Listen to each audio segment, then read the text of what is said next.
യാത്രയുടെ തുടക്കം. മദിരാശി മെയിൽ എന്ന ആളുകൾ വിളിച്ചിരുന്ന മദ്രാസ് മെയിലിൽ കോഴിക്കോട് നിന്ന് തമിഴ്നാട്ടിലെ കാട്ട്പാടിയിലേക്കായിരുന്നു കേരളം കടന്നുള്ള എൻ്റെ ആദ്യത്തെ ദീർഘയാത്ര. 1958-59 കാലത്ത് എൻ്റെ സ്വദേശമായ കാന്തപുരത്ത് നിന്ന് ഞാൻ പഠിച്ചിരുന്ന തലക്കടത്തൂരിലേക്കുള്ളതായിരുന്നു അതുവരെയുള്ള വലിയ യാത്ര. അക്കാലത്ത് ഇതേ മദ്രാസ് മെയിലിൽ കോഴിക്കോട് നിന്ന് തിരൂരിലേക്ക് പലതവണ യാത്ര ചെയ്തിട്ടുണ്ട്.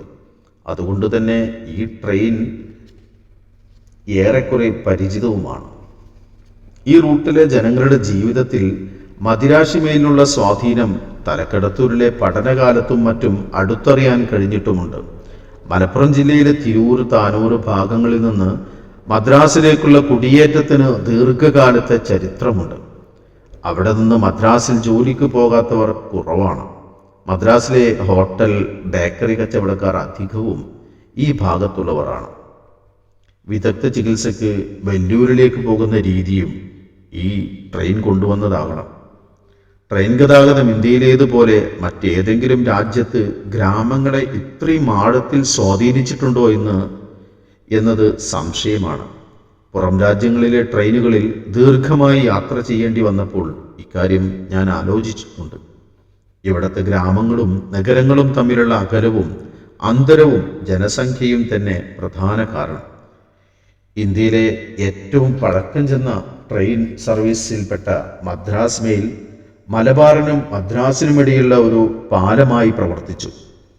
മലബാർ പഴയ മദ്രാസ് പ്രസിഡൻസിയുടെ ഭാഗമായതുകൊണ്ട് തന്നെ ഈ കണക്ടിവിറ്റി ബ്രിട്ടീഷുകാരുടെ ഭരണപരമായ ഒരു ആവശ്യമെന്ന നിലയിലായിരിക്കാം തുടങ്ങിയത്. ജനങ്ങൾ അവരുടെ ആവശ്യങ്ങൾക്കും ആഗ്രഹങ്ങൾക്കും അനുസരിച്ച് അത് ഉപയോഗപ്പെടുത്തുകയും ചെയ്തു. പുതിയ ഭാഷ, ജനങ്ങൾ, ജീവിത രീതികൾ, ഭക്ഷണക്രമങ്ങൾ ഇവയിലേക്കൊക്കെയുള്ള ആദ്യത്തെ പറിച്ചുനടൽ കൂടിയാണ് എൻ്റെ ഈ യാത്രയിൽ സംഭവിക്കാൻ പോകുന്നത്. മലബാറിൽ നിന്ന് മദ്രാസിലേക്കുള്ള കുടിയേറ്റത്തിൻ്റെ നീണ്ട ചരിത്രത്തിലേക്കാണ് ഞാനിപ്പോൾ ട്രെയിൻ കയറിയിരിക്കുന്നത്. അതിൻ്റെ ആശങ്കയും ആകാംക്ഷയും മനസ്സ് നിറയെ ഉണ്ടായിരുന്നു. തെക്കേ ഇന്ത്യയിലെ പ്രമുഖ മതപഠന കേന്ദ്രമായ വെല്ലൂർ ബാക്കിയാത്ത് സ്വാലിഹാത്ത് അറബിക് കോളേജിൽ ബിരുദ പഠനത്തിനുള്ള പ്രവേശന പരീക്ഷയിൽ പങ്കെടുക്കാനാണ് ഈ യാത്ര. ബാക്കിയാത്തിലെ അഡ്മിഷൻ അക്കാലത്തെ മതപഠന വിദ്യാർത്ഥികളുടെ ഒരു പ്രധാന സ്വപ്നമാണ്. പള്ളികൾ കേന്ദ്രീകരിച്ചുള്ള കേരളത്തിലെ ദർസ് പഠനത്തിനു ശേഷം ബാക്കിയാത്തിൽ ചേരാനുള്ള പരിശീലനം നേടാൻ പ്രത്യേക തയ്യാറെടുപ്പുകൾ നടത്തുന്ന ശീലം അക്കാലത്ത് ചിലയിടങ്ങളിൽ ഉണ്ടായിരുന്നു. വിപുലമായ ലൈബ്രറി സൗകര്യങ്ങളുള്ള പള്ളികളിലും പ്രമുഖരായ പണ്ഡിതന്മാർ പഠിപ്പിച്ചിരുന്ന ദർസുകളിലുമായിരുന്നു ഇത്തരം വിദ്യാർത്ഥികൾ ഒരുമിച്ച് കൂടിയിരുന്നത്. ഇത് രണ്ടും ഒത്തുകൂടിയ ചാലിയം പള്ളി ദർസിലായിരുന്നു എൻ്റെ അവസാന വർഷ പഠനം. ബഹറുൽ ഉലൂം ഉസ്താദുൽ അസാതീദ് എന്നെല്ലാം അറിയപ്പെടുന്ന OK ഉസ്താദ് എന്ന ചുരുക്കപ്പേരിൽ പ്രസിദ്ധനായ OK സൈനുദ്ദീൻ കുട്ടി മുസ്ലിയാർ ആയിരുന്നു അവിടെ എൻ്റെ ഉസ്താദ്. അദ്ദേഹമാകട്ടെ ബാക്കിയാത്തിലെ പൂർവ്വ വിദ്യാർത്ഥിയായിരുന്നു താനും. 1940കളിൽ ബാക്കിയാത്തിൽ പഠിച്ച OK ഉസ്താദിന് അവിടുത്തെ പഠന രീതികളെയും പ്രവേശന പരീക്ഷകളെയും കുറിച്ച് നല്ല ഉൾക്കാഴ്ചയുണ്ടായിരുന്നു. അതുകൊണ്ട് തന്നെ ബാക്കിയാത്തിലേക്ക് പോകുന്നതിന് മുമ്പ് അല്പകാലമെങ്കിലും OK ഉസ്താദിൻ്റെ അടുത്ത് പോയി ഓതി പഠിക്കുക എന്നൊരു പതിവുണ്ട്. അതിന് പുറമെ ചാലിയത്തെ ദാറുൽ ഇഫ്താഇൽ അസ്ഹരിയ എന്ന ലൈബ്രറിയും ഞങ്ങളുടെ പഠനത്തെ തുണച്ചു. അബു സആദത്ത് അഹമ്മദ് കോയ ഷാലിയാത്തി സ്ഥാപിച്ച ഈ ലൈബ്രറിയിൽ നിരവധി ഭാഷകളിലുള്ള പുസ്തകങ്ങളുണ്ട്. അപൂർവമായ പുസ്തകങ്ങളുടെ കയ്യെഴുത്ത് പ്രതികളുടെ വലിയ ശേഖരമാണ് ഈ ലൈബ്രറിയുടെ പ്രത്യേകത. ഓരോ പുസ്തകത്തിലും ഷാലിയാത്തിയുടെ ദീർഘമായ പഠനക്കുറിപ്പുകളും കാണാം. കിതാബ് മുത്താല റഫർ ചെയ്യുന്ന വിദ്യാർത്ഥികൾ വലിയൊരു മുതൽക്കൂട്ടാണ് ഈ കുറിപ്പുകൾ. 1945 അഡ്മിഷൻ നേടിയ MK കുഞ്ഞിബ്രാഹിം മുസ്ലിയാർ ആയിരുന്നു എൻ്റെ നാട്ടിൽ നിന്ന് ആദ്യമായി ബാക്കിയാത്തിലേക്ക് പോയ ആൾ. ദീർഘകാലം പൂനൂർ ഖാദിയായി പ്രവർത്തിച്ച അദ്ദേഹം എൻ്റെ പിതാവിൻ്റെ അടുത്ത് സ്നേഹിതൻ കൂടിയായിരുന്നു. അക്കാലത്തെ സജീവമായ പള്ളി ദർസുകൾ നിലനിന്ന പ്രദേശങ്ങളിൽ ഒന്നായിരുന്നു പൂനൂർ. പുനൂരിലെ സജീവമായ മതകീയ പശ്ചാത്തലവും എൻ്റെ പഠനത്തിൽ കാര്യമായ സ്വാധീനം ചെലുത്തിയിട്ടുണ്ട്. വേങ്ങരയിൽ നിന്നുള്ള അബ്ബാസ് മുസ്ലിയാരും തവനൂർ സ്വദേശി KS മുഹമ്മദ് മൗലവിയും കോട്ടൂർ കുഞ്ഞമ്മ മുസ്ലിയാരും ആയിരുന്നു ട്രെയിനിൽ എൻ്റെ കൂടെ ഉണ്ടായിരുന്നത്. പ്രവേശന പരീക്ഷയ്ക്ക് വേണ്ടിയാണ് യാത്രയെങ്കിലും അഡ്മിഷൻ കിട്ടിയാൽ അവിടെ തന്നെ തുടരാനുള്ള തയ്യാറെടുപ്പുകളോടെയായിരുന്നു യാത്ര. പരീക്ഷയ്ക്കും ക്ലാസ് തുടങ്ങുന്നതിനുമിടയിൽ തിരിച്ച് നാട്ടിലേക്കുള്ള മറ്റൊരു യാത്രയുടെ ചെലവ് കൂടി താങ്ങാനുള്ള സാമ്പത്തിക ശേഷി ഞങ്ങൾക്ക് ആർക്കും ഉണ്ടായിരുന്നില്ല. യാത്രാ ചെലവുകൾക്കും മറ്റും ആവശ്യമായ അത്യാവശ്യം പണവും വസ്ത്രവും കിതാബുകളും നൽകിയാണ് ചാലിയത്തുകാർ ഞങ്ങളെ യാത്രയാക്കിയത്. അവരുടെ സ്നേഹാദരവുകളും ഉസ്താദിൻ്റെ പൊരുത്തവും വാങ്ങി ചാലിയത്തെ പള്ളിയിൽ നിന്ന് ഇരുമ്പിൻ്റെ വലിയ പെട്ടിയും താങ്ങി യാത്രയിൽ ഇറങ്ങിയ ആ രംഗം എനിക്കിപ്പോഴും ഓർമ്മയുണ്ട്. അത്രയും ഉത്തരവാദിത്വം തലയിലേറ്റി അതിനു മുമ്പ് ഒരിടത്തേക്കും പുറപ്പെട്ടിട്ടില്ല. എൻ്റെ പഠനകാര്യത്തിൽ ഉസ്താദും ആ നാട്ടുകാരും കാണിച്ച താല്പര്യം അത്ര വലുതായിരുന്നു. ഇത്തരത്തിലുള്ള സ്നേഹവും കരുതലും അറിവുമായുള്ള എൻ്റെ ബന്ധത്തെ കൂടുതൽ ഉത്തരവാദിത്തമുള്ളതാക്കി. അന്നേ വലിയ തിരക്കുള്ള ട്രെയിനായിരുന്നു മദ്രാസ് മെയിൽ. വെളുപ്പിന് മദ്രാസിലെത്താൻ പാകത്തിനായിരുന്നു അക്കാലത്തെയും സമയക്രമം. വൈകുന്നേരം 5 മണിക്കാണ് കോഴിക്കോട്ട് നിന്ന് ട്രെയിൻ കയറിയത്. സിറ്റിംഗ് റിസർവേഷൻ ഉണ്ടായിരുന്നതിനാൽ ഉന്തിലും തള്ളിലുമൊന്നും പെടാതെ ഒരിടത്ത് ഇരിക്കാനായി. പെട്ടി സീറ്റിനടിയിലേക്ക് ഒതുക്കി വെച്ച് കാലു നീട്ടി സീറ്റിലേക്ക് ചാരി കണ്ണടച്ച് ആശ്വാസത്തോടെ ഒന്നിരുന്നപ്പോൾ ഒരുപാട് ഓർമ്മകൾ മനസ്സിലൂടെ കടന്നുപോയി.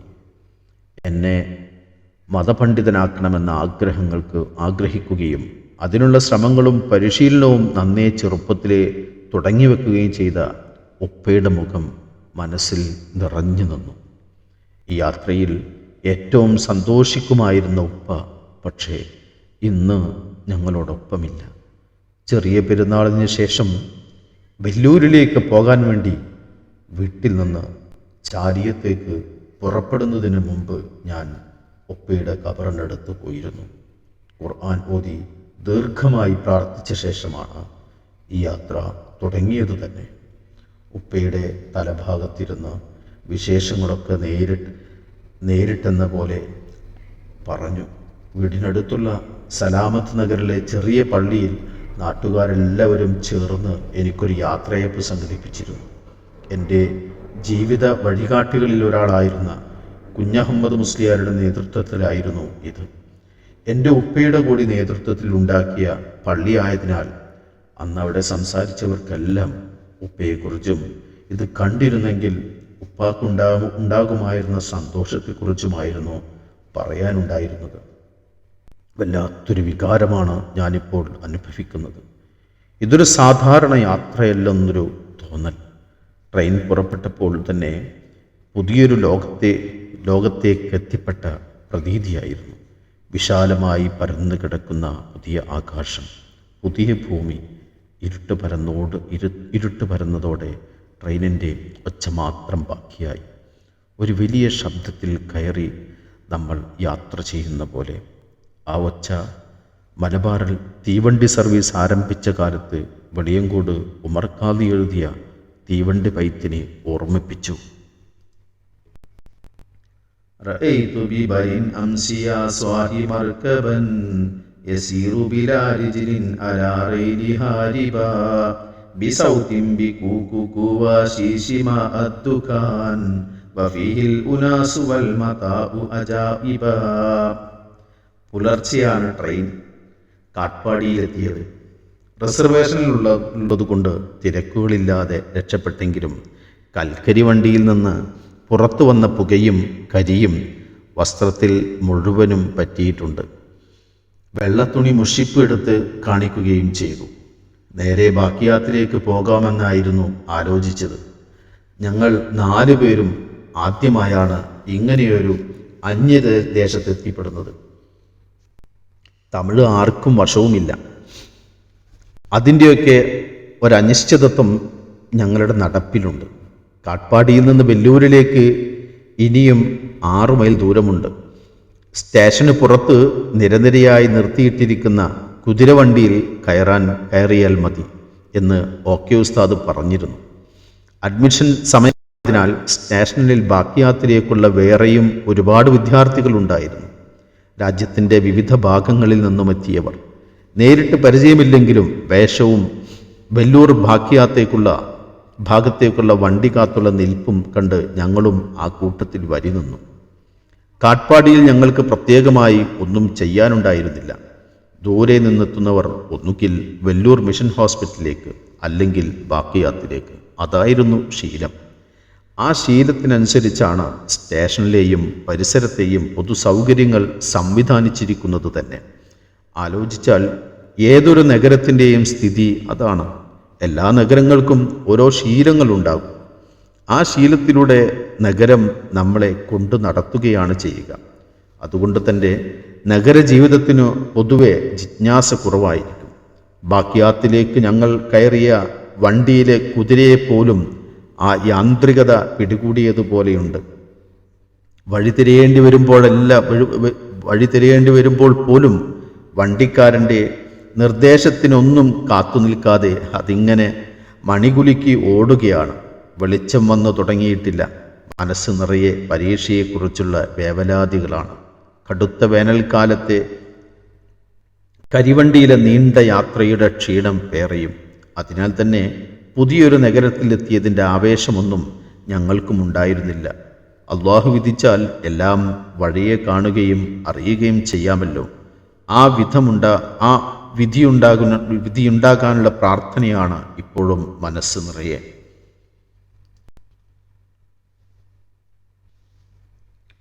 ഒന്നായി തീർന്ന 2 വ്യത്യസ്ത നഗരങ്ങളാണ് കാട്ട്പാടിയും വെല്ലൂരും. സ്റ്റേഷനിൽ നിന്ന് യാത്ര തുടങ്ങി അരമണിക്കൂറിലധികം കഴിഞ്ഞിട്ടും കോളേജിൽ എത്തിയിട്ടില്ല. നഗരത്തിൻ്റെ ഈ വലിപ്പം മനസ്സിൽ തറച്ചു നിന്നു. ഇത്രയും നീളമുള്ളൊരു നഗരം ആദ്യമായാണ് കൺമുന്നിൽ കാണുന്നത്. അതിനിടയിൽ വലിയൊരു പാലത്തിൻ്റെ മുകളിലൂടെ കുതിരവണ്ടി കടന്നുപോയി. കടലുണ്ടിപ്പുഴയായിരുന്നു ഞാൻ കണ്ട വലിയ പുഴ. അതിനേക്കാൾ വലിപ്പമുണ്ട് വെല്ലൂരിലെ പുഴക്കെന്ന് പാലം കണ്ടാൽ മനസ്സിലാകും. പക്ഷേ ഒരിറ്റു വെള്ളമില്ല. പൂനൂർ പുഴയുടെ തീരത്ത് ജനിച്ചു വളർന്ന എനിക്ക് ആ കാഴ്ച അവിശ്വസനീയമായിരുന്നു. ആ കാഴ്ച മനസ്സിൽ ഏറെക്കാലം തങ്ങി നിന്നിരുന്നു. ഞങ്ങൾ ബാക്കിയാത്തിന് മുന്നിൽ ചെന്നു നിൽക്കുമ്പോൾ സുബഹി വാങ്ക് വിളിച്ചു തുടങ്ങിയിട്ടുണ്ട്. കുതിരവണ്ടിയിൽ നിന്ന് പുറത്തിറങ്ങി പെട്ടിയും മറ്റും ഒരു ഭാഗത്തേക്ക് ഇറക്കി അടുക്കി വെച്ചു. യാത്രക്കൂലി 4 പേരും പങ്കിട്ടെടുത്ത് നൽകി. കുതിരവണ്ടിയുടെ വലിയൊരു നിര തന്നെയുണ്ട് അവിടെയപ്പോൾ. വിജയത്തിലേക്ക് വരൂ എന്ന വാങ്കിലെ വിളി ഞങ്ങളെ ബാക്കിയാത്തിലേക്ക് സ്വാഗതം ചെയ്തു. വെല്ലൂർ നഗരം ഉണർന്നു